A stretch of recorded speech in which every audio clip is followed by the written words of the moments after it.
Welcome to the Tippie podcast. We got a special guest this afternoon. Who my guest is, my dog? Man, I don't get no intro. No, I'm just joking, man. Shout out to you, man. I've been waiting to sit down with you. And it's funny because you ain't nothing but like 5 minutes away from me, literally. Because I just bought a house up here. I've been in North Lauderdale probably like about 2 years, but everybody know I'm from Dade County. He asked who I was, but you see how I get thrown off real quick, man. This is grind mode chaos, man. Grind mode motherfucking chaos in the motherfucking business. I'm supposed to clap too? Oh, yeah, you got to get that. Fuck it, I clap for myself then. You got to get that down. You know what I'm saying? So, let us know how you was raised, dog. Both parents? Man, I wish I could. And you know what's crazy with you saying that? The day is the day that my mother died, October the 6th. Oh, man, I'm sorry. Yeah, so I lost my mother early. I'm originally from Poughkeepsie, New York, upstate New York, but I was raised in Miami.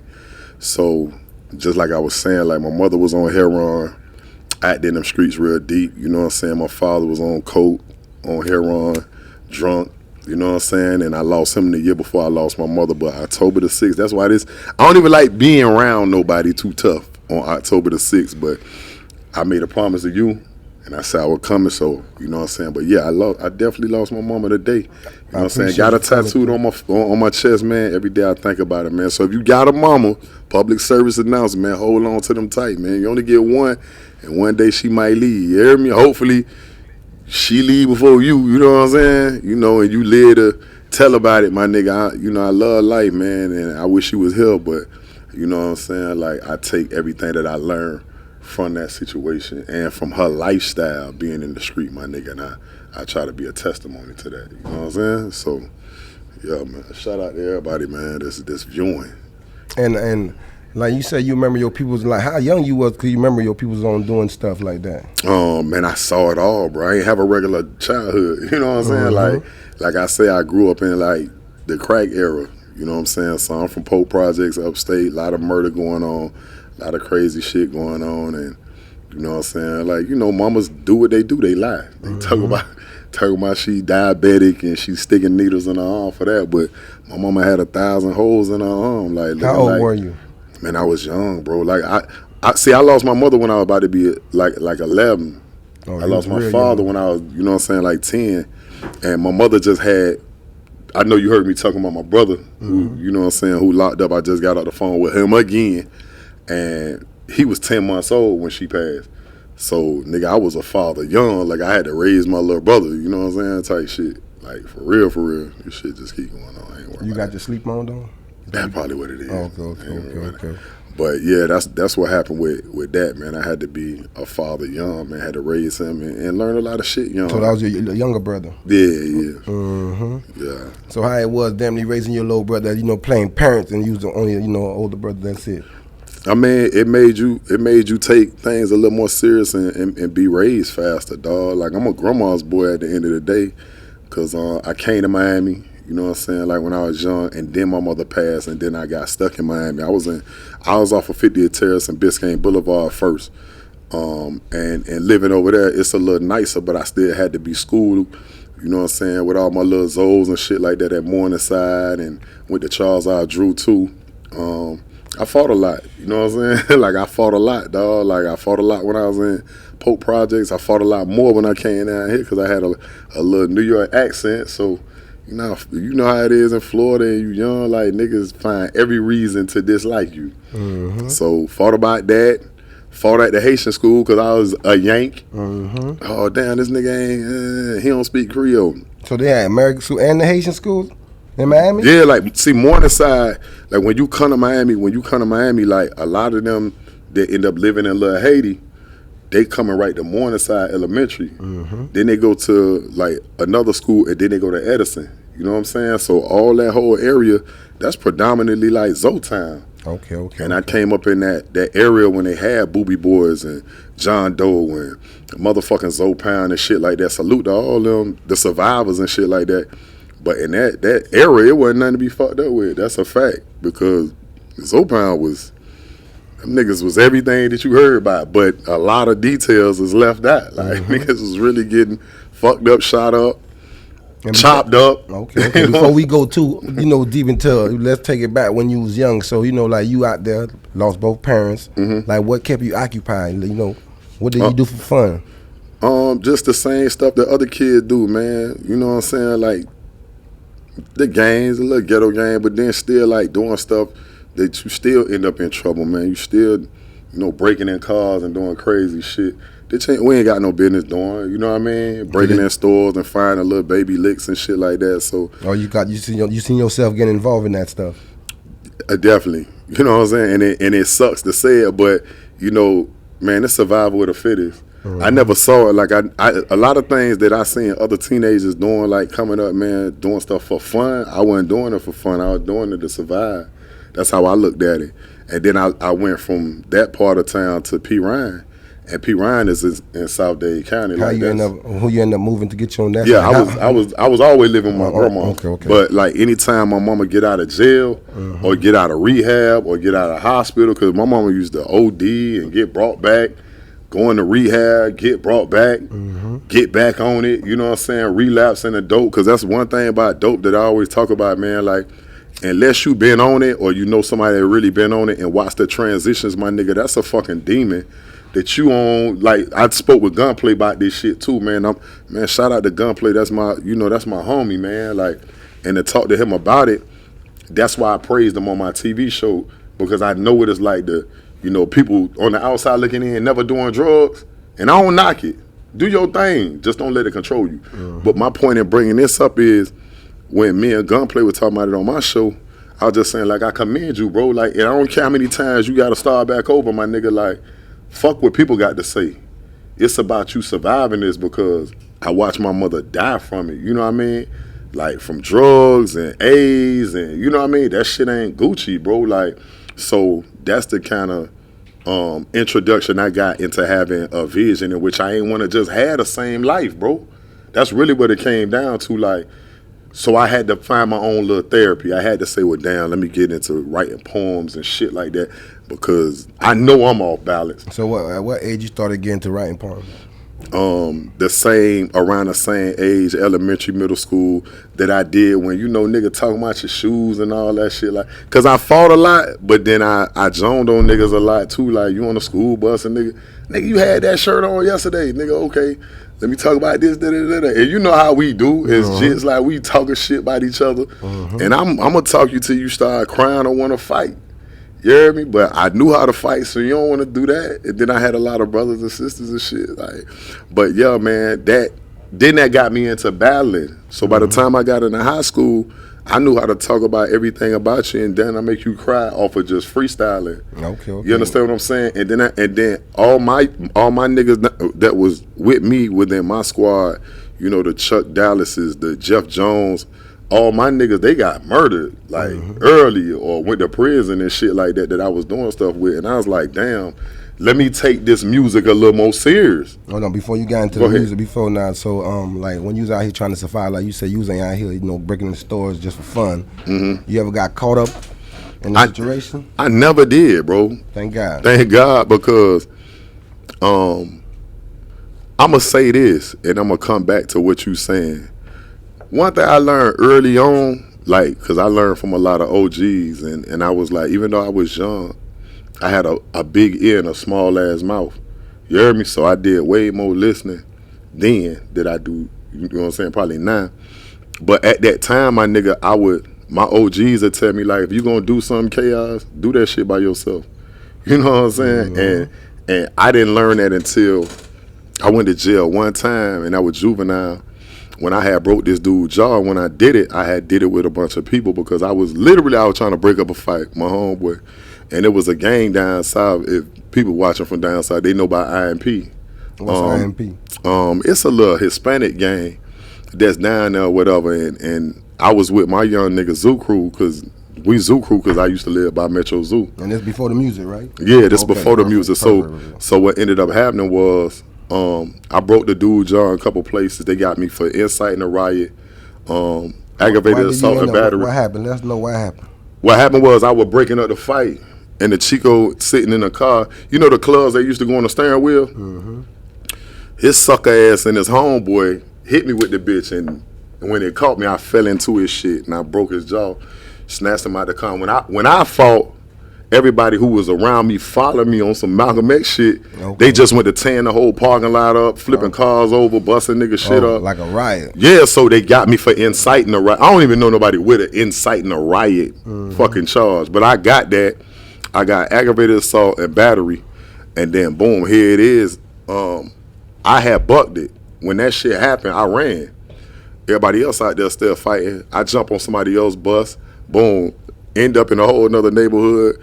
I used to have bread because I was selling weed in high school. And it worked good for me because I ain't never smoked weed. How you got into selling weed in high school so young already about that money? Because like I used to be on a park, and that's where like my grandma used to keep me in sports. I played Optimus football. I played basketball. Every season I was catching everything. Baseball, basketball, football. I was into that shit. I wasn't shit. I wasn't good. But she just wanted to keep me around like a lot of other kids my age, especially little niggas, because it's like, damn, that brotherhood was kind of disconnected because all my brothers and siblings was back in New York. So I'm down here, and it's like it did that. I don't know how to put it, but when you start playing in like different teams and shit, it create this unity amongst us boys and shit. I don't care if it's Boy Scouts or whatever the fuck. You want to keep your kids in something so they can have their own little stories and bondings and shit like that. But anyway, long story short, what ended up happening, being on a park so much, damn, it's good and bad out there. And then I don't want to say nobody's name, but like a lot of niggas that was on the park and shit, like I used to be out there all the time, and I always had guns too. That was another thing too. Like I had been shooting since I was young because my grandfather used to go hunt and I'd go hunting with him. So I knew how to shoot like a rifle and all that since I've been 7, 8, 9, shooting out there in the woods in New York, like rabbits and shit like that. So guns was regular for me. When I got to Miami, that's when it seemed like, damn, niggas like thugging with these bitches. I was like, we thugging with them in New York. Yeah. But it's different here. So you actually from New York? Yeah, like I was born in New York. Okay. Yeah, so I was born in upstate New York, Poughkeepsie. Like I'm right, literally a couple cities away from where Mike Tyson from. He from Catskill. You know what I'm saying? So, like I say, I'm down here into all kind of shit. And then when I used to be on a park, like the OGs, like if they finna leave or go handle something, they be like, man, just watch my barn for a little minute. And then whatever you make. But the people don't know what that means. Watch my barn. I mean, what is that right there? Like when you say watch a nigga bomb, it's like, damn, okay, if this nigga got like $300 worth of weed or coke or something like that, and that nigga come up looking for you, and then I just serve him. So I had like coke, I had pills or whatever the fuck on the park, and I just knew numbers. I was good at numbers, so I run them plays while a nigga gone. Like a nigga might have left with their baby mama or went to go re-up, and he got to go chop up something or break down, or he got to go cook crack at somebody's house in that project. The clock kept running because I was there. So I was a young nigga just out there. I was trustable, I was reliable, and I wasn't into no paraphernalia. I ain't do no drugs, and then I wasn't drinking at that time neither. So was hustling normally to you? Because you was hell yeah, because I always hustled. Like even back when I was in elementary school, we used to make them little wire bracelets. I know a lot of niggas don't know about this here, but they used to have the fucking phone booths. And we'll break in the phone booth shit and steal the wires to get the different color wires. And we'll make bracelets out of them shits. I sold candy, I sold bracelets. Nigga, I sold anything, my nigga. Like, it's just a high for me. That was my high, that was my drug. I was addicted to making money because I knew that I had to do whatever I had to do to help my grandma because that was my mother's mother. Okay, so now you say you in high school, you been cracking on people, so now you know how to spit now. You say y'all freestyling on each other? Hell yeah, because it's like it's another way to defend yourself without getting suspended. You know what I'm saying? If you can keep a nigga controlling himself. But a lot of chicks, that's where my popularity came. Like grime mode ain't get me popular. I've been a shit since long as I can remember, and I'm saying that humbly. Yeah. I'm saying that respectfully. Like we about to get to it, but what is that you got over there, my dog? Oh, this, yo, man, I gotta show this, man. Shout out to the whole loyalty movement, man. Let's pop that bitch, boy. Yeah, we could do that. Well, I'm thirsty in the bed. We could do that. You brought that bitch, so I know we got to do something with that. I'm gonna say this real quick, and then we gonna drink this, but then you can have a bottle. I got a couple bottles at my house. I love this. Okay, that's what I'm talking about. Nah, I feel it. There ain't no cap. Like, you see this? But if y'all know who Jay Prince is, that's Ghetto Boys. That's, you know what I'm saying, Scarface. That's Rap A Lot. That's Houston, nigga. That's Trader Truth. That's Jay Prince Jr. This is his movement. You know what I'm saying, out there in Texas and shit. And I tapped in with some people over there. I got a case, and most of the shows that I end up coming on, you know what I'm saying? Like, shout out to Liddy Show and a couple other shows. I brought them this bottle, man, because everybody in Miami ain't got this. And I'm like, I've been watching your shit. You a thorough ass nigga. Like, you doing a lot of work that. Man, I appreciate it. Nah, I hear you, and I feel like you hear me, but I'm saying, like, to do what you do not easy. And I wish I could see behind the scenes of what this shit look like, man. This is work, bro. Okay, then. This is work. And before we go on any further, I'm an underdog. I came from shit. You heard part of the story. The rest gonna be in a book that I gotta do. But I'm telling you, like, I came from shit, so I'm one of them niggas. I like to see niggas do what I can't do.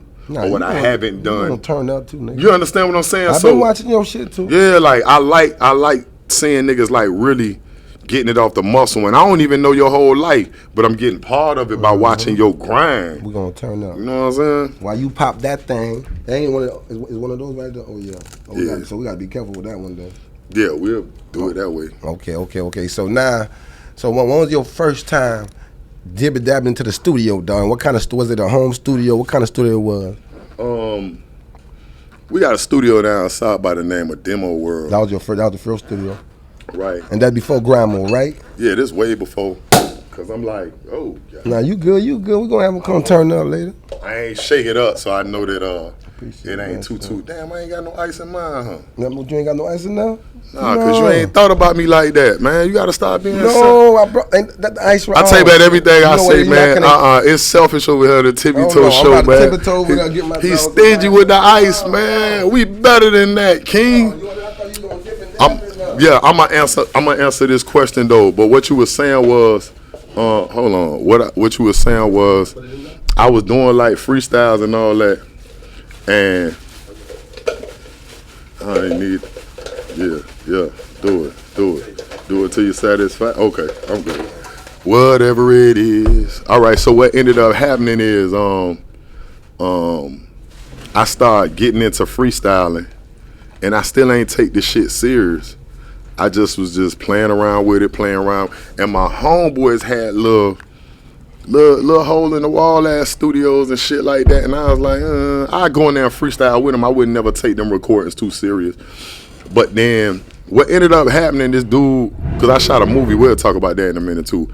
I shot a movie called Baghdad, over 1 million viewers online on YouTube and shit like that, and big in the street. But before all that, this dude named Curtis Ballard was like, man, every time I come to the studio, like I bring a unit with me. It was like niggas coming up on bikes, banshees. You know what I'm saying? You talking about when you was going to the studio? Like I'm like the Boosie of where I live at. That was your first time? I'm talking about going to like I would go with other niggas and watch them. Oh, okay, that's so homie had told me this. He was like, man, I see you doing your thing, but he pulled me to the side. He say, Chaos, this music shit, if you do it the right way, it could change your life, my nigga. He say, listen, I dare you to I'm gonna give you a little challenge. Come up with a song, come in here, record it. You see everybody got to pay for studio time. You ain't got to pay for shit. If you give me one song worth even like pushing, I said that shit easy. So I did this record. Damn, I forget how it go. That's crazy because it's been like 1 million years ago. So I did the record. It had a Tony Braxton sample that let it flow, let it vibe, and that little shit. Man, that shit was so fucking hard. And I flipped it, had them speed it up. And I talked about all the problems I had, little fucked up Buick I had, little shit I was getting into, but I still was hustling and grinding. And that's what I spoke about on the song, and everybody liked that bitch. So he said, man, don't never worry about no studio time when you come back here, bro, like, because you did. Some niggas I give, like, little challenges to, they don't even do it. So I did it, and boom, the rest was history. I would like, live in that bitch. Like, because it was wild out there, like, in Richmond Heights and South Dade. You might not see us on the news all the time, but nigga, we get it in. So that shit be crazy. You feel me? So now you got them skills. You making a name out there. How did grind mode happen, though? All right, so check it. I ain't meet grind mode till further down because, like I say down my way, all I'm doing at that time is building my name, and I don't even know this. I'm just doing it without even knowing. So grind mode is right here. Before I get to that part, my homegirl and I used to be in the club all the time. God rest her dead, Dewberry, the biggest promoter that ever do it in Dade County.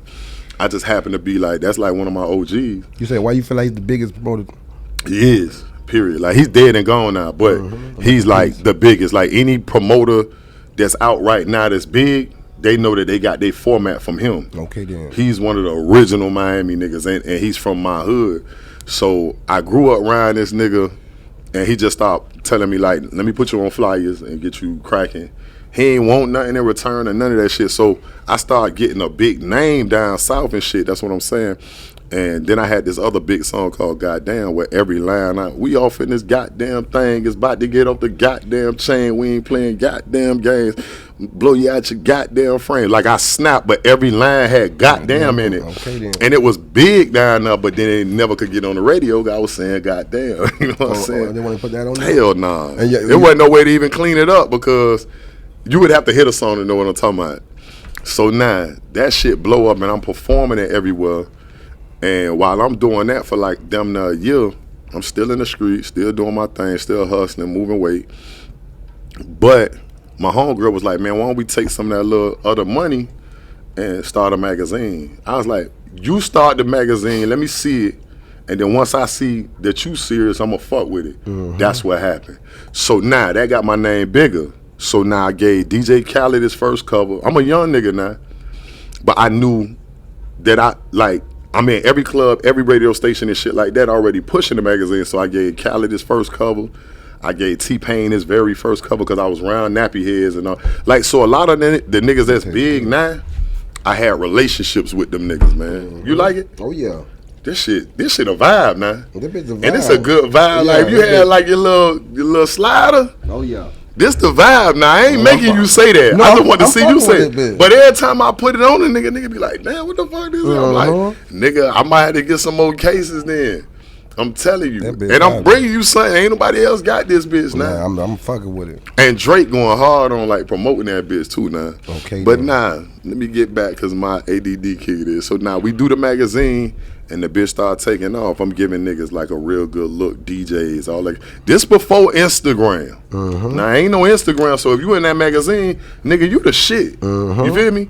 So all that happened, and then I started meeting these niggas at open mic. Shout out to Larry Dog. Shout out to DJ Bass. He dead and gone now. Who you start meeting at open mics? A lot of different other local rappers. Like, I wasn't really fucking with like the local scene at first, cause I was like, rappers weird to me, man. They still weird. You know what I'm saying? Nigga because it's like, I don't know who real. I don't know what your life like. I don't know what your paperwork like. Like, I still live like that. Like, I don't want to be connected to just anybody, dog. And then God got me on this planet for a whole different purpose, my nigga. So I can't just be around anybody, my nigga. Not to be funny, but it's just I'm selective, dog. And that's probably what done kept me out of prison and kept me out the cemetery, because it's only a choice few. And a lot of shit I learned from niggas that's deceased or in prison, I hold them lessons close to my heart, bro. And I still move that way.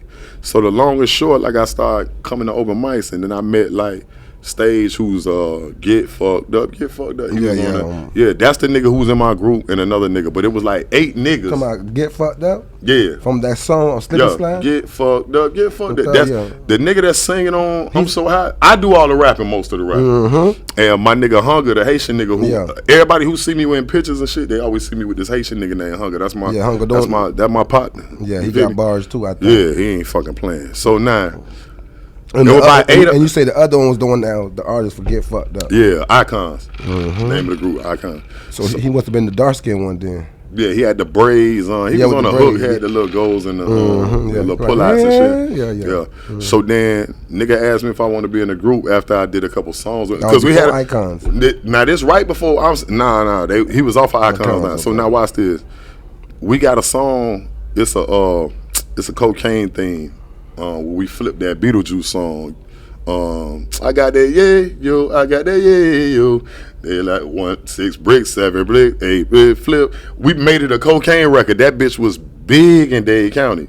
So with us performing all the time, nigga was like, why we just don't do a group? And that's where the grind come in too, because people call me Grind. They know I hustle. I had the Grind magazine.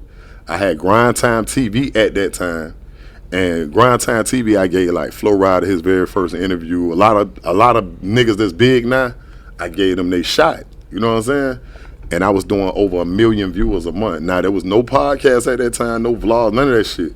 I'm putting numbers on the board. So when they talked to me about the group, it was about 8 niggas at first, and I wasn't like fucking with a lot of niggas. So who talked to you about the group?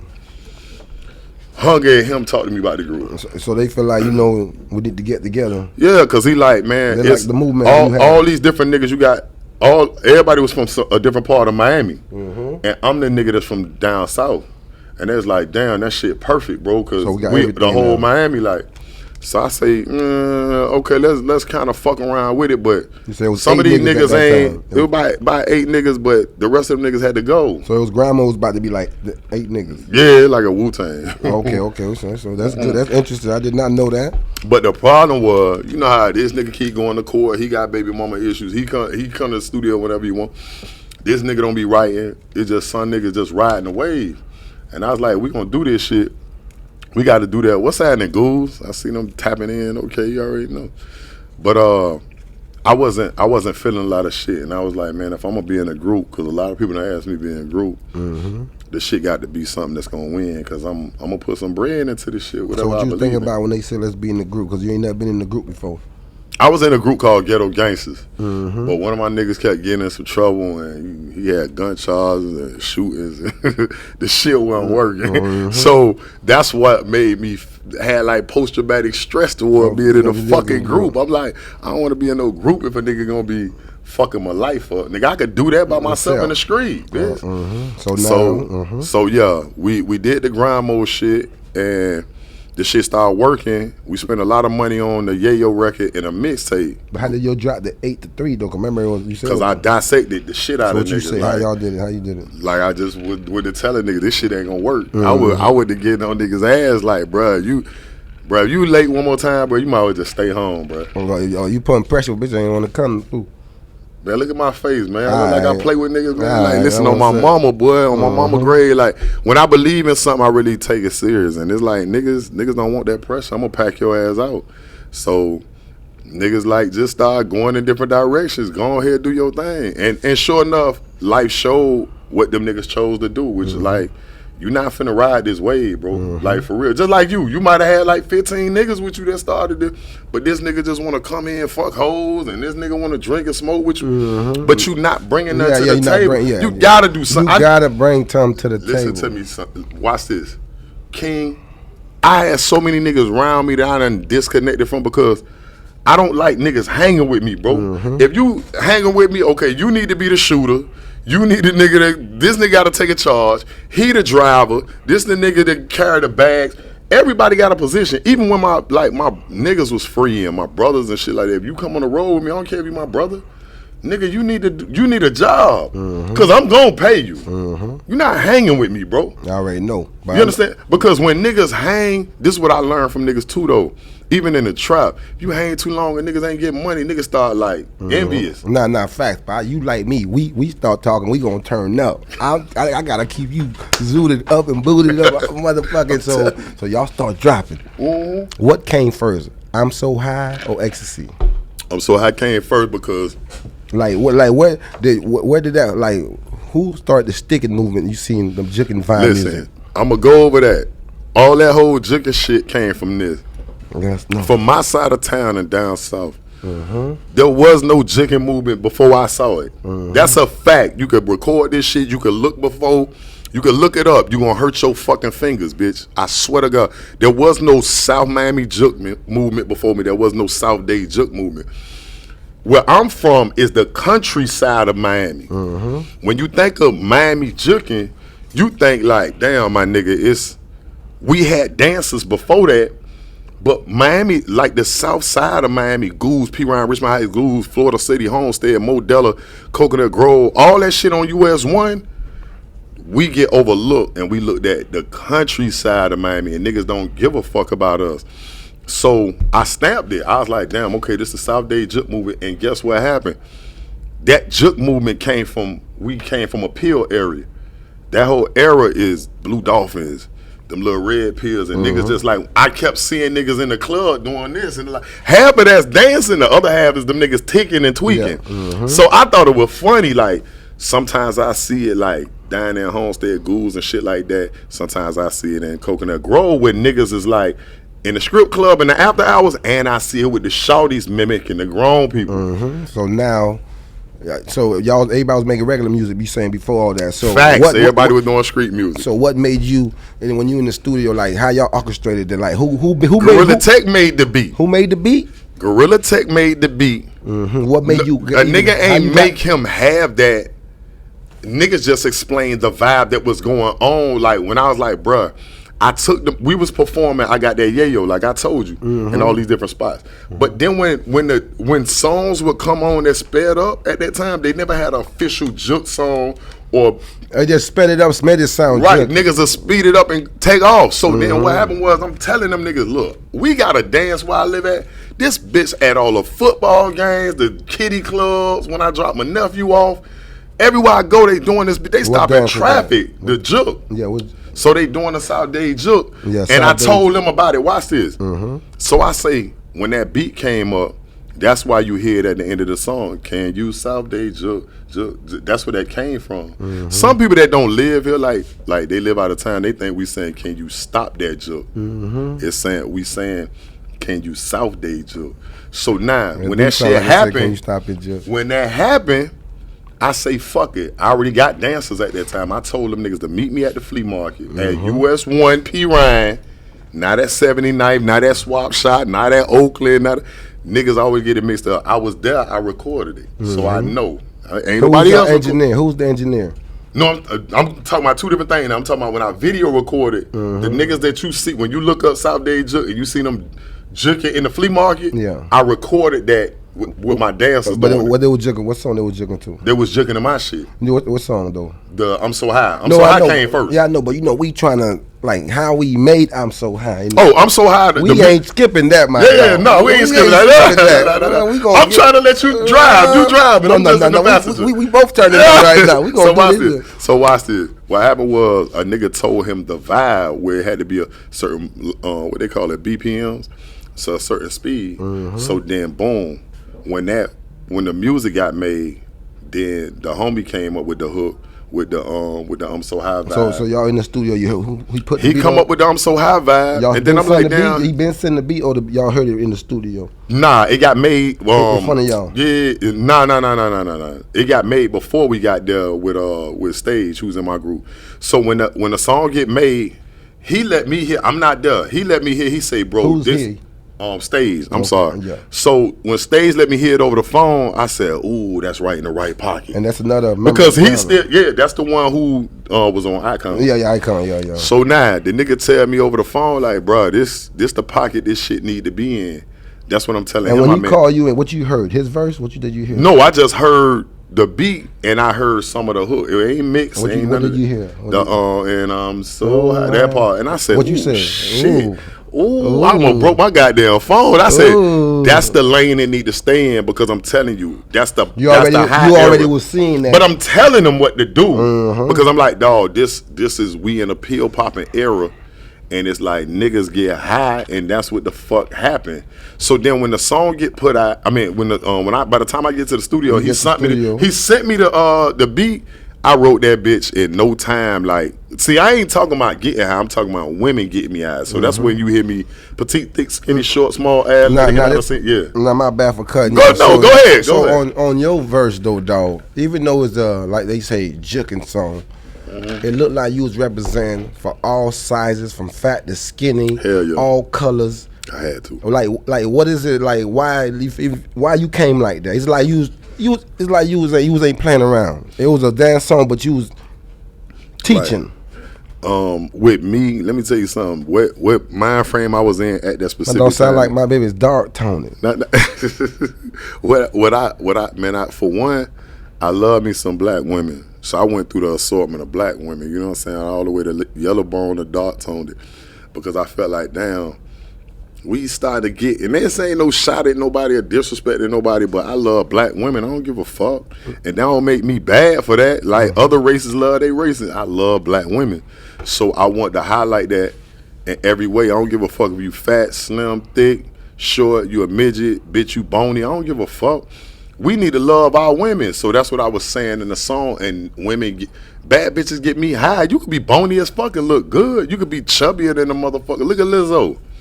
You feel me? That shit don't matter. Like, you could be Monique and still look good as fuck. And then one vibe, it sound like you say everybody in the club just starting to look the same. It's like, damn, I don't know. Is my dog vibing or I don't know now. You feel me? It's like, what's going in? What you at that time? Do you feel like everybody in the club was dressing or doing the same? It's just like it went. Well, that's two different things. Well, musically, I feel like everybody was kind of sounding just like they trying to be like everybody else. And I say, Florida, we different, bruh.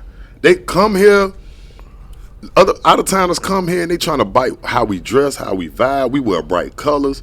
Nigga, we wear our hair however the fuck we want. Nigga, I remember niggas had goals in other places, but they were pull-eyes. We got slugs. We got real slugs in South Florida, bruh. Like, nigga, they know, like, bitch, either I'm gonna be in the street for the rest of my life, or I'm gonna be selling dope, I'm gonna be doing something. But bitch, I'm getting these. This is before you could get a job with goals in your mouth. I'm lying, bro. It was a certain time. If you got slugs in your mouth, nigga, that was all you were doing. No, you rapping hustling. or trapping or something, nigga, and that was it, nigga. I ain't finna do nothing else. This is the fuck it. Right. But now it's like, nigga, man, you could work at Popeyes, bitch. You could work anywhere you want. You could be an executive or you could be a fucking sucker. Now, we got some people saying this is a classic interview. I know it is, so I got to let motherfucking know. So now, y'all drop that shit. It's fucking Render. What's next? What y'all saying in the studio? What you mean, like? Grandma, I'm so high. Like, it's done now. Rendered up. What's done is rendered, but I'm going to say this, and this for the motherfuckers that's watching that do music. Watch this. Anybody could say something a hit, bro. You still, at that time, I had to service this bitch. So watch this. Shout out to Big Teach. I don't never do an interview and talk about this without talking about him, because if it wasn't for him, there's a lot of puzzle pieces that help get this shit where it need to be. Watch this. At that time, remember, now I gave you this part of the movie. I'm going to go back to this part of the movie now. I owned a magazine, so I wasn't just a rapper. That gave me a position of power. So publicists, record labels, DJs, everybody had to fuck with me, because that's the owner of the magazine with my partner Shawai, my homegirl. Now, that's one part that plays a role. The nigga Big Teach used to manage Pitbull. This nigga always watched me have my street team, my own street team. I'm selling all kind of CDs and shit like that on 183rd and 441 right in traffic. Nigga, I'm talking about Ross. Anybody could be like, man, I remember this nigga really. Nobody gave this nigga shit. Boy, that nigga earned everything off of blood, sweat, and tears and motherfucking mud. You heard me? He ain't give a fuck about getting his nails dirty. He wasn't trying to be no diva-ass nigga. You heard me? Like niggas that's in the game can tell you about me. And that's one thing I sleep well knowing, like, I did my part. You hear me? Like you could buy a lot of things, but you can't buy the respect that I get. I earn this bitch. Like, you can't download respect, you can't buy that bitch. And I never bought my dues. I earned my dues, and it's a fucking difference. So what did y'all do to So now, watch this. Big Teach, he was like, nigga, around that same time, he was like, I see what you doing. This 5 minutes before, I'm so high, take the fuck off. But nigga told me, like, watch this. Big T say, listen. This before it take off? This right before. No, I'm giving you a piece of puzzle. Just chill. Okay. You could just blow 2 more. Okay. Take 3 more pulls. I'm gonna make this shit make sense. So now watch this. While I'm pushing the magazine, now the song right here, I'm so high right here. But then here's a part of the movie that changes everything. That nigga sat me in his Escalade. He said, Chaos, I love what you doing out here in the street. I love what you doing with the magazine. You doing your fucking thing. A lot of your songs get right here and they drop back down. I'm about to give you some game. I got this artist by the name of Hurricane Chris. I need you to help me push him because you know the streets better than me. I say, damn, what the fuck? So he took, hey, baby, hey, baby. And then hand clap. He gave me both of them songs, and I gave away 1,000 CDs. Every week, shirts, A-Baby shirts down south. It was the biggest fucking record, but I was the South Florida rep. You know what that did to me? It showed me that, damn, not just giving CDs to DJs, but giving to the streets and the DJs and servicing. So I had to service DJs. I had to go in different clubs every night from here all the way to fucking Tallahassee by myself, burning up gas. With that, I learned how to service a song. So I say, bro, we can't just take them so high and just throw that bitch. We got to actually work it. So I start printing them up. Every club that I was at, Take One, Coco's, Rolex, all that shit, I was there by myself catching motherfuckers leaving. 3, 4, 5, you ain't tell the 6 team, in the you ain't morning. tell the team to come through too? Man, listen, some niggas ain't for that. You know that. You a boss, so you know you could tell everybody to go to this and this and that, and they might not show up. But you could say Rick Ross here right now, the whole team coming. See, a lot of niggas, they want to be there when you winning or the glamour shit. I ain't a glamorous nigga. I know how to come to the glamorous shit, but I like from with like the whole labor, bitch, not just holding the baby. Excuse me for speaking that way, because I'm a fucking parent. So I like looking at my son, but nigga, I've been there when the feet was swelling, when she was, you know what I'm saying, baby mama was going through this, that, whatever the case may be. That's how I am musically. So what happened, I did all that shit. Them niggas came sometimes, but I didn't give a fuck if they came or not. And that's another moral. You gotta do this shit. You know how many days you in here when ain't nobody in this bitch? Facts. I ain't even with you, bro. I'm lying. That's facts. So I know real, understand real. So a lot of times I couldn't wait for a nigga to meet me at Take One. No, bitch, I'm gone. Then I'm going to BTs. Then I'm going over here. Then I'm going to the skating ring and catch all these jits and give out CDs. And guess what? The DJ start feeling left out. How the fuck everybody know this song and dance and I ain't got it? So by the time I give it to them, 3 months from now, them nigga play that bitch in the whole club. I set that bitch on fire. I did that. Fuck that. I've been modest a long time. How did you feel knowing you motherfucking did that? I feel high as fuck. I don't need that weed. I don't need coke. I don't need pills. I get high because I really earned that shit. I really know what I did. So when I'm so high going that way, that shit took the fuck off. So how it was though, like you remember the first time they played and the whole club went crazy? Man, it was like every time. Because I'm telling you, I worked the streets first. So I was, commercial break. When I had my web show, the nigga baby boy. Well, though you just say commercial break? Yeah, commercial this break. Watch nigga this. here off the train. You know I interview niggas too, so I'm the same way. Nigga, this your show. Nigga, this your show. We about to turn twin. Watch this. We twins, bro. We Siamese twins. Watch this. Nigga, the nigga baby boy who got that, this is the way I live. That nigga gave me one of the most important things ever, dog. He was on my, and I'm going to give you another story to go right with this. He sat on my chair. I interviewed this nigga, and then nigga, I say, how you got that song? That song so big. It's number 1 on 106 of Park and all. He say, bro, this how I did it. He say, nigga, I'm from New Orleans. New Orleans. He said, I'm from New Orleans. Passing out CDs. I never give a CD to a bitch walking in the club. They gonna break a gun on your shit. They gonna throw it in the trash. He said, I go to different clubs, and every time they let out, I get CDs away. I did that shit for fucking like 2 months. Then I gave it to the DJ. So now while niggas out there hollering at hoes, they playing my shit, just letting it. There's only one song on there. So while that shit playing, niggas is stuck in their head. This it. And he said, the reason he told me this because it took him 2 years for that song to blow up. I said, why it took so long? He said, Katrina hit. So as soon as my song got right here, Katrina, I lost everything. My house, he said, I had about 50 CDs in a bag. A handful of clothes, and the water was up that hill. I'm walking through that bitch. But I knew I still was gonna fucking push this record wherever I got. So I had to go to Texas, and I had to start all over. And then I took that bitch, and then the rest is history. Now, the reason I'm bringing him up is because I seen that nigga later on in life, grind mode take off, we get a deal after Ecstasy started taking off. So hold on, you say Ecstasy, now we on Ecstasy now? Yeah, we on Ecstasy. Hold on. We not literally on Ecstasy. We can't skip, mother. I'm high, goddamn it. Go ahead. Hold on. That means say we ain't skipping. We ain't skipping this weed part, goddamn it. I'm so high. So, because I had a friend that tried to book y'all, dog. I think y'all told him at least 35. Quick. I'm was talking, this? Like, I'm talking about, it just was buzzing. So, in Broward, y'all was more big than in Broward than in Miami. I don't know. Right. It was like that. How much shows y'all did in Broward, you remember? A lot, bro. From the skating ring with Soulja Boy to, man, we did so much. Broward, I made a lot of money in this bitch because you know what like we first cousins. Like Broward and Dade is like this. It ain't never been no separation. Like it was separation when I was younger. Cause when you go to jail, it's like whatever. But then, not even. Cause when you go to jail, nigga, we were family. We had to stick together. You hear me? So.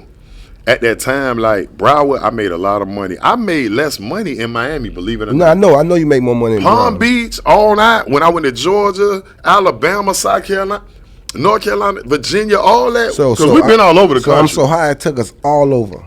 Yeah. Name some of the places, I just named some, man. God damn. Like, and then to broker our deal, that shit got so big. I'm gonna give you this. We was played at least once or twice on Power 96 every single hour. We was played at least once or twice on 99 Gems. 103, the beat wasn't even born yet. That bitch was sperm, nigga. So that's that radio station didn't even exist. Hot 105 would play us too. But watch this. That shit played so much. I'm about to give you something. It's 60 minutes in an hour. But literally on radio time, it's really about 40 to 45 minutes, right? You with me? I'm 45 minutes because they play commercials, they do this, advertisement, whatever. It's about 45 minutes. If you get one song an hour, that's 3 minutes that you took away. So it's only 42 minutes to play Nicki Minaj, Lil Baby, So guess who looking at us while we doing that? The labels. They saying, who the fuck these young niggas out of, and they not signed? They take it, every time my song play, I'm taking money out of the killer's mouth. So all the big dogs is like, man, what the fuck? We gotta grip them. In these niggas, or we gotta sign these niggas. Like, out of those two. These niggas, you don't understand how much marketing dollars and radio promotion dollars. So did y'all end up that signing? goes into major labels to push a 42 Dub. So did you end up signing? Right. So now this what happened. Akon wanted to sign us, but he went to Africa too long. Me and P Diddy could never get together. Every time we was in one you place, was rapper, marketer, businessman, manager. You was the whole line. Nah, but then I had a manager named Fred. I was doing the managing until my manager at that time. It's a lion outside. Yeah, that's a big lion. I know because I'm a Leo. I know a lion. So now, Fred, my original manager, died. He had spinal cancer. So I'm managing the group until I basically pass it off to Fred. Fred is brokering a deal with somebody else or whatever the case may be. So we fly to New York. We meet up with fucking Universal. Rick Ross is redoing his deal with Jay-Z is over Def Jam. So then Ross is like, nigga, them niggas is in town right now. Because we was the biggest shit in Florida. And you got to think, there ain't no Kodak Blacks, ain't no, salute to all my Florida niggas. But there ain't no competition really. It's just like Pretty Ricky, Pitbull, Flo Rida, Rick Ross, Treat or Treat. And some of them niggas was kind of sitting the bench. So I don't mean to cut you off. So how you got Rick Ross on that bitch? Because boy, if I don't crank up, you can take over, nigga. Hey, you crazy. We gonna turn that. This nigga crazy. Ross family. Look, all us used to be at open mics. This the OG, but he family. Always showed love, always gave him respect. If he walk in right now, man, he probably gonna hug me to my back break. Okay, then. You know, that's the big homie, man. Trick is too, like, you know, me and Trick got dead homies together from Jeff Jones to Tron, like that. Like Trick originally met me doing crime, bitch. Like he know where he know me from. I'ma just say that. He don't know me. You hear me? So yeah, allegedly. So now what happened was Ross been around for a minute, and Trick, my OG, like I can pull up at Trick house or at his studio because the studio was 3 minutes from my crib. So I pull up on Dunk Rider shit. And another part I left, I was in Dunk Riders too. Before this is before grind mode. It was me, Bird, Briscoe was in. It was like 11 of us. I ain't know you right. So a lot of niggas got cut down until that happened to and I just was like, damn, I fuck with it, but Trick my homie, man, and we do business together. I think we gonna fall out, man. I love you, Trick, but it's just like, you know how it is when you do. You just said it. When you do business with family, that shit sometimes go. So you got Ross on the thing on University. Nah, Ross got on his own because at first we didn't let the instrumental out because we didn't want what was going. You know how Jacquees did with that Booed Up song, where it was the other girl, Ellie or something like that, and then everybody pay attention to him. They was like, hell no, we can't put that instrument out because Lil Wayne or somebody might take off on this bitch and y'all gonna be dead, bitch. I'm so high. Like, can you imagine? So it don't really work like that when a big artist take on your song. That don't blow you up. That just blow them up. Sometimes, but if your name ain't big enough, like, cause you gotta think, we a new group. We trying to get our name up there, and we trying to get the song up there, and I'm trying to get the dance up there, cause the dance got a lot of motherfuckers. Yeah. And then when I'm doing shows, I'm trying to take Ball Greasy, take COA Baby, trying to take Under Surveillance, take Bizzle. You trying to orchestrate that? Yeah, like I'm trying to keep the movement together because all us came from open mics together. So like when I got my deal, I still was trying to keep niggas together, and that's kind of what happened. So we sat down with Universal, Jay-Z tried to give us a deal. I think of like $75,000-$80,000. I'm like, nigga, we got that at the crib. It's like you gotta. And then he ended up leaving Def Jam, and Shakira, the one who we had a meeting with, he killed himself. Not too long after that. This. You could anything I say on this interview, Google it. Be a fact checker. Don't always even believe what a nigga say, boy. I'm one of them niggas. I don't lie, boy. Facts. So now, you motherfucking, y'all got one big one under y'all belt. I'm so high. How the fuck y'all came on Ecstasy? We already had Ecstasy. So Ecstasy was had Ecstasy. No, we did. I'm so high.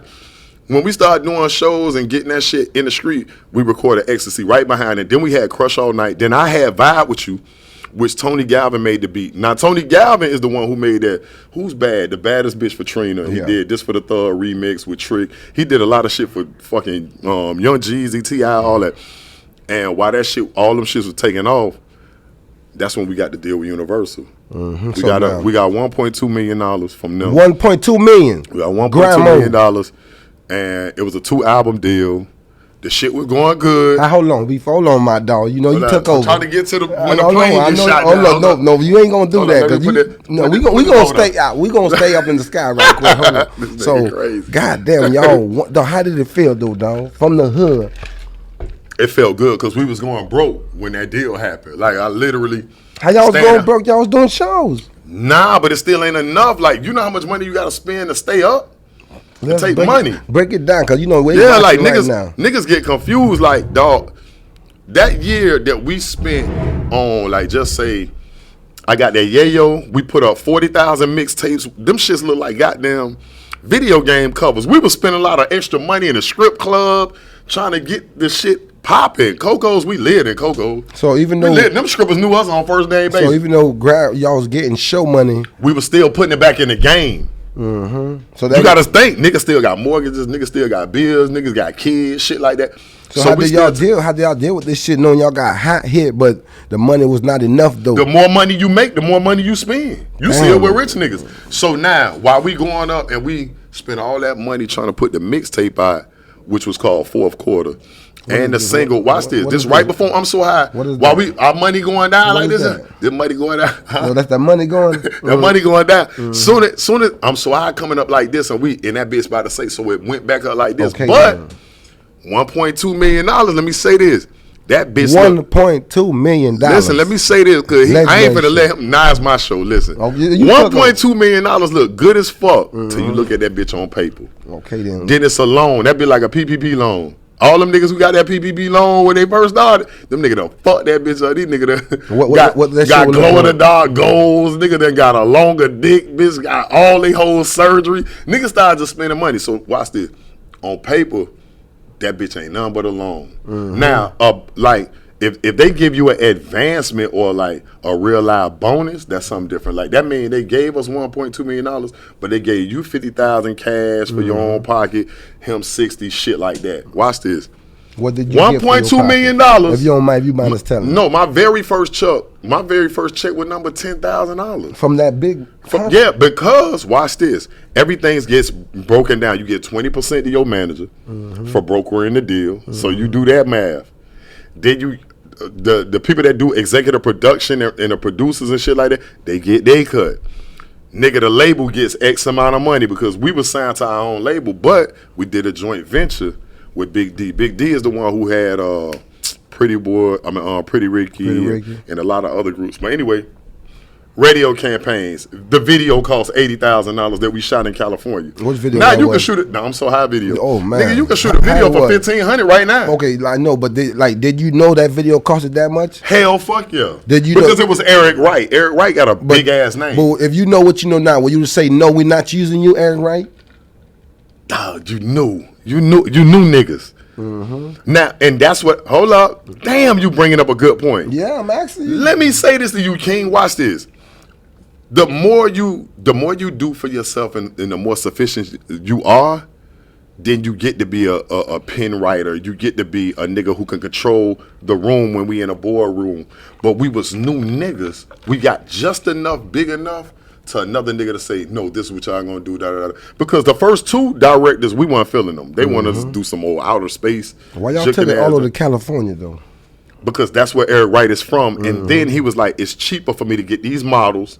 All the models that was in there, they famous now from other shit. Like even the girl who was the dark skinned girl, she dated Bow Wow, and everybody was like not real big names at the time. And then let me say this: ain't no Instagram models and shit like that. Bitch, when you got a model, that bitch a model for real at that time. So you paying this bitch 2,000, this whole 5,000, shit like that. This bitch 1,000. So it really runs up. So Eric Wright was going to post the charge as like 150. Ooh. But he went down on the price saying, listen, that song gonna be bigger than a motherfucker. I want something to do with it, but them niggas gotta shoot it in California. I fought them niggas for 2-3 weeks. Let me tell you why.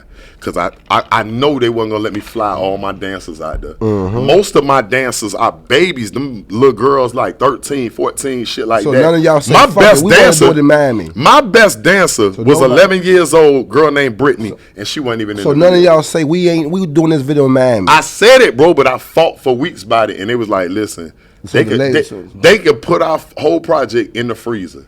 Damn. You don't want to do that, bro. Who told you that? This is my manager talking. Oh, yeah. Now, if I had the manager that I got that nigga would have fought that bitch to the end. That nigga put his gloves on, say, listen, bro, Chaos want this, and this, and we ain't meeting them niggas halfway. And the reason we in this meeting right motherfucking now is because of what he did. There wasn't enough niggas standing up for me. Yeah. So because I did all this, got this shit like this, for a nigga to deflate my shit. And a manager to say, oh, but they gonna do this. He was passive. God rest the dead. The nigga was passive. The manager I got now, he ain't with this shit. He gonna say, you ain't gonna do. All right, we'll take our business elsewhere. So y'all dropped. But we was scared. I fought so long, and I'm like, damn, I'm a new nigga. I'm like, man, damn, this shit ain't like the streets. I'm used to like, if I got pressure on you, I'm gonna pull up to you. I'm gonna put this thing right here and say, look, this shit got to go like this, this, and this. You understand what I'm telling you? And you want to say, okay, man, where do I sign? That's how I'm used to doing business. Like, dog, I put a lot of niggas under pressure, slapped a lot of DJs when I first, like, listen, bro, I put niggas under pressure to get in a position I'm in because my vision is I want Florida like Atlanta. And you niggas ain't gonna say, oh, I ain't gonna play Tippie Toe new song because he ain't paid me. Fuck you, nigga. Because Wayne ain't paid you, and this nigga ain't paid you, and that nigga ain't paid you, and you playing this shit. Stop dick riding everybody else and give Florida they sound back. Because listen, before that, I was traveling everywhere. I go to Atlanta, it sound like Atlanta. I go to LA, it sound like LA. I go to New York, it sound like that. I go to Chicago, it sound like Chicago. You come to Florida and you close your eyes, you don't know where the fuck you at. So I got tired of it. So I started Suge Knighting the game, but I couldn't Suge Knight the big niggas because they could just like, all right, send that goon ass nigga back to the crib and we just gonna change all our phone numbers. So you motherfucking, y'all dropped that. Y'all got 4-5, hits under the belt. What the fuck happened, dog? Why? Everybody want to know that. Nigga, Tippie Toe podcast. We want to know, nigga. I'm nosy. I'm touching my nose right now. You know, I don't give a fuck. And I kept quiet for a long time. But the truth of the matter is, the more you make, people around you change. This nigga that I'm in the group with, who I kept talking about, who was a guy, he fucked it all up. And I don't never really go at him because I've been trying to protect the nigga. But fuck that, bro. Like niggas, we want to know. It's just like when we got our deal. You see how you saying, damn. Originally, niggas like Gorilla Tech, Fence, that whole Drum Majors, they were supposed to get just say they're supposed to get $5,000 for each beat. You got four tracks on the album. That nigga was working out deals behind our back that we ain't know like, oh yeah, if we get this kind of deal, I'm gonna pay you this. Nigga, you agreed to that shit. We ain't agreed to that shit. So now when they heard, niggas ain't know our deal was gonna be that big, because it was hard to get a big check from at that time, like being from the hood too, right? And then at that time, big labels weren't giving out deals; they'll give out a single deal. So they'll be like, "That new Tippie Toe song, that shit raw. I'm gonna pay Tippie Toe podcast song. He got the Golden Glee song that's big in the club. I'm gonna get this nigga one album, man. I mean one song. I'm gonna try. I'm gonna buy one sack. I ain't gonna get the whole QP from the nigga, the whole pound. I don't know what that thing gonna do. Allegedly, I don't know. I don't know if that shit. It looked fluffy and all that. We don't know what that thing binding though. So that's how it went. And once the nigga seen the deal, first thing a nigga do, oh no, we want 20, 25 for a track. Bitch, high. Fuck, nigga, that's 4 tracks. That's $80,000. That what the producer saying that? Yeah. So this nigga in my group doing all this with these niggas behind our back, and I say, man, listen, we found out later. And then he did a lot of janky ass shit, and I just was like, you know what? It's time to, like, we need to get off this label, because the big hit was Them niggas felt like they wanted to get all this money from our deal. You know what these faggot ass nigga did? And I'm saying it, bro, because we done had arguments about it years ago, and I still ain't over it. Why would you cut the nose to spite the face? You gonna sit here and say, at least let our album drop. We was on 106 and Park at that time, TRL, we big as fuck. And everywhere I'm going, doing shows, I'm taking the crib with me. Mm-hmm. COA baby, this nigga from Broward. I ain't know him, but I liked him. So I would ask any one of them niggas. We was taking niggas with us to make a big Florida movement. You heard me? Man, them niggas say, listen, they sent a cease and desist letter to Universal and say, listen, that nigga Stage McCleasy, who used to be on Icons, he still signed to us. He not supposed to be signed to y'all. And that shit went just like this. And they sat us in the fucking freezer and they said, well, damn. Until y'all able to produce the paperwork to prove that he got released, and this nigga never produced the paperwork. So I don't know if the paperwork exists, if it's real or whatever the fuck, but that shit fucked us up, and we had to sit down for a long time. Our buzz got light. So y'all can't even drop no music? And then them niggas we had to play possum. So nigga, like my manager was like, listen, the best thing to do is tell him that Chaos don't want to do no music no more. He done, he retired, because these niggas don't want to let us go for 2 years. They just want in 2 years you at a funeral home by then. What they wanted to get released? How much they whose day they want to let us go? Universal Republic. So how much you got to think these niggas, them crackers gave up of 1.2 million. They want their money, but they don't even want 1.2. They really. If I give you $1 million, I don't even want 2 million back. I really want 5. Yeah, because if I give you $1 million, man, I have too much time investing. But now watch this. We made so much. I can't remember at that time how many ringtones we had, but we had ringbacks, ringtones, like not the streams, but actual plays on the radio. Nigga, we basically gave them their money back because we was so big. And then them niggas was like, well, fuck it. How much ringtones do you think y'all sold? I can't remember, bro. If you take I would have to. If you take a guess, like 1 million. Bruh, if I'm wrong, if I'm lying, it's way more than a million. Over $1 million. It's over $1 million because you got to think of how many phones out here. So and at that time we lived off of that. You go to the flea market or you download it and then boom, that's what it is. So it was a ringtone era. You know what I'm saying? I don't know what this nigga talking about, but nah. They say no cap. Oh, okay, yeah. I'm seeing the cap. I ain't seen it yet. No, dog been showing a lot of love. Shout out to Raw Boy. But listen, at that time, we lived on phones and we lived on ringbacks. So then when you put me on hold or you click over, it's like, and I'm so high. Like, nigga on the ringback and the ringtone. That was money too. Yeah, nigga from commercial. If they played our song on commercials or little videos and shit like that, nigga, we made a lot of different money from different ways. So they made their money back plus interest, and then we asked to be the release. And then literally, lo and behold, God was good. The niggas released us. I still got my publishing, so I still get paid off I'm So High and XD to this day. To this day. Yeah, so every 3 months I get a check. Just you or the whole crew? All us get paid for different songs because me and Stage is the only one that's on I'm So High. Yeah. Because you got to think, he's singing and then I'm rapping. Yeah, Hunger just in the video. Yeah. And Ecstasy, he the first one rapping on there, and then I'm on there, and then the rest of our songs, they just get different plays. Like when you look on YouTube, when you look on like Tidal and all my streaming platform, I get money in different ways. That's the plus about this music shit, because nigga, like that's something that anything could change it. Like TikTok got my money back up because all these kids, like, they make little funny videos and then the shit go 4 million views, 2 million views. Now people Shazam it. Like that. What song that is? Yeah, what song? And so when they Shazam it, boom, it double back.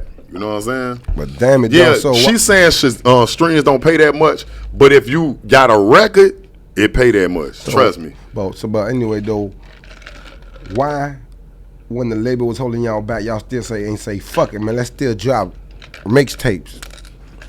We did, but it just wasn't effective because y'all was already mainstream already. It was that, but then those help keep us doing show. But I'm gonna be real with you, uncut raw. Like when you got one nigga in the group that want to be solo so bad, and so he wanted to be it's solo. hard, bro. Like we all was solo, but we had a group together. Yeah. But you got that one nigga keep trying to do shit. So I'm gonna tell you what it's like. If all us, I'm gonna put it streetwise. All us playing, we got 4 niggas we playing to run in the bank and rob. It's $10 million in that bitch.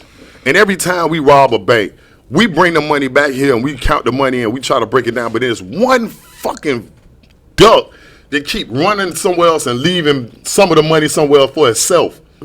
So you getting a cut from what we all doing, and you getting a cut from what you stealing. You fucking up. So the that's what happened with grind mode. You got one gook ass nigga in the group. Yeah, I'm saying it. One gook ass nigga in the group keeps stealing from what we all bringing in, and then he try to do shit for himself. But it always blow his face off. Because one thing about it, when I was putting all these blood, sweat, and tears in, niggas respect my face and my name. So your keys don't unlock the doors I do. So that's why I don't never, like nigga be like, but damn, this nigga did this and that, man, listen. Streetwide, man, niggas wanted to do something to the guy in my group, man. Like, bitch, you lucky you breathing. To be honest, when you play with over $1 million, ain't nothing else to talk about. 100,000 get you whacked. Damn it, dog. Nigga, less than that. So it's like, this just me being 100K with you. Maybe it's the loyalty. Maybe it's the fact that I feel comfortable with you. Because I've been watching your shit, and I just be like, damn, this nigga is me, and I'm him, bitch. I think that this is the first time we, like, really, really kind of did something together. So, like, this shit, like, for real, bro, I'm giving you some real deal shit, bro. Like, we had to break there's a lot of fucked up shit that happened with grind mode, and the other nigga who I'm talking about, I can say it to his face or behind his back, like, a nigga can't say, damn, Chaos did this and fucked it up. Hunger can't say, oh, he did it. And Hunger didn't fuck up nothing. Hunger went with the flow. Yeah. I went with the flow. And we did what we were supposed to do, and the shit got fucked up. And it happens in groups. And we ain't the only one. Like, damn, I see that with other groups. I be like, damn, I thought it was just us. Since Hunger ain't really get to be on the big songs, is that why he remixed that Zoe? Because I know that was when he really got his little bit of clout on that Zoe, when he remixed I'm a Zoe. Yeah, man, he did good on that bitch. Yeah. He made some noise on that shit. And I always wanted him to do his thing because I feel like he ain't really get that shine like he supposed to. But my brother do well, man. One thing about him, he always gonna make money, man. That nigga a fucking hustler, man. Me and him gonna, with or without a job, with or without whatever the fuck, we gonna. You know, I gotta raise my hand because I'm in class, nigga. I got one question though. What y'all do with somebody trying to book though? Right? When they trying to book, somebody said we got 10 bands for. I need all 3 of y'all. I might have to just slide it. Okay then. I put my differences aside because, bitch, I'm going to look at my churn. I'm going to be like, nigga, I got a nice-ass career right now. My people taken care of. I'm happy as fuck. If I never do music again, which I still do a lot of behind the scenes because we haven't spoke about that, my thing is this. I'll put some things to the side, but honestly, man, there's been so much shit that done went on in the last, because we recorded in 2019 a whole album's worth. And Dawg started doing janky ass shit, and I was like, you know what? Do your thing, bro. Cause you like, it's gonna be hard to find niggas like me and Hunger, and you just gonna keep fucking up, bro. It's like trying to marry a prostitute and tell that bitch to be faithful. If the bitch she gonna fuck at your wedding, bitch. Niggas gonna run a train on her in the limousine, nigga, while you in here cutting the cake. Like, when you keep doing whole shit. And like I had posted the other day, my nigga, like, it don't matter what you do with some snakes, my nigga. I mean, with a snake, my nigga's like, that bitch could shed his skin, and all it's doing is getting bigger. A snake gonna be a snake regardless. And I don't talk behind niggas back, man. Nigga know I'm a thorough. This is the first time I ever had a real public really go in on a nigga ass. But I don't really give a fuck, cause my hands good and all my shit licensed. Facts. You heard what I said? So bars. It's just like, you got bars. So I'm just like, man, it's like Hunger doing this thing, I'm doing my thing. When niggas want to book a nigga, shit, usually it's me, and I end up doing a solo show. I do the whole set without. Okay, awesome. So I do sets. Okay. Because Vibe With You is big as fucking like North Florida, Pensacola, Alabama, certain areas. My music is big all by itself, and then I still do writing behind the scenes. I still got the label with my brother Quan, man. We got Florida Boy Music, and that's doing good. We got Seti Hendrix. That's what I was just talking to. When you heard me talking, that was my engineer. That's my Chico, man. We've been down since I was fucking 19, 20 years old, man. I love him. I die by him, kill by him. That's my rider. And he was asking me about the whole situation because we got a label mate. We got a label situation with DJ Drama. And so Florida Boy is connected with DJ Drama, and that's who we got Seti Hendrix with, and which is our label mate is Jack Harlow. So that's who we're talking about, because we got 2 songs with him. We got an A-Boogie record that we pushing out. We got millions of streams with him, and that's just me and my people doing that. You feel me? So yeah, man, I ain't suffering or losing sleep about the group or none of that shit, because I talk to Hunger every other day. You know what I'm saying? Like, he's the godfather to one of my sons. Oh, that's good. You know what I mean? So that's family. So do I want to go to war with niggas? Hell nah. That shit ain't beef like that. It's just the fact that when niggas ask me, I say this year is the year that I'm going to be honest, because a lot of the fans be wanting to know, like, damn, what's up, man? You had a big record and da. Some people feel like, damn, was you a one-hit wonder? Nah, it ain't that. It was bad business behind a nigga back, and nigga just wanted to be solo, and he thought after all that work I done did and put us all the way up here, you trying to do some solo shit, you brought the whole plane down. And in tail, nigga, you fucked up a lot of money for Florida, not even just us. You know what I'm saying? But it's hard, bro, because a lot of niggas originally that was with me, that was on the road and shit, them niggas dead, bro. So it's deeper than that. It's blood. It's blood in the ground. Once it's blood in the ground, it's different. Facts. And before we get out of here, dog, for the people that want to follow you, how can they follow you too, dog? Grind Mode Chaos, one word, man. Grind Mode Chaos, GRINDMODECHAOS, man. That's one word, man. You already know. And any shout outs real quick? Shout out to everybody who supports you, everybody who supports me. I just buried my homegirl yesterday, man, by the name of Nakia, man. I want to say, I really want to dedicate this whole episode to her. You just seen it on the news too, man. She the one who got killed up here at Wendy's, man. The dude had shot her and the other dude who was in her, man. And then he drove down the street and he murdered himself, committed suicide. I want to say on that topic, ladies, if you got a nigga that's tripping and that domestic violence shit, man, listen, take that shit serious. Fuck these niggas, man. That shit ain't worth your life. I just spoke about this with some other people too, man. Like, listen, ladies, you got to know who you laying next to, because in her wildest dreams, she didn't know that she was laying next to suicide and homicide in her bed. So when y'all say, oh, this nigga toxic in it, don't laugh about it, man. You need to figure out how to distance yourself, because she did, but the nigga kept stalking and shit like that. And sometimes restraining orders can't stop bullets. You heard me? So that's what I want to leave here saying, man. Y'all keep God first. Also, beingimpact.com, and y'all can check that out. That's my son's website. He's autistic. My 8-year-old, he's autistic, so I go hard for the autism community. You know what I mean? Especially with black people need to know more about autism. Because us parents that got kids with disabilities, that shit different. It's hard. You know what I'm saying?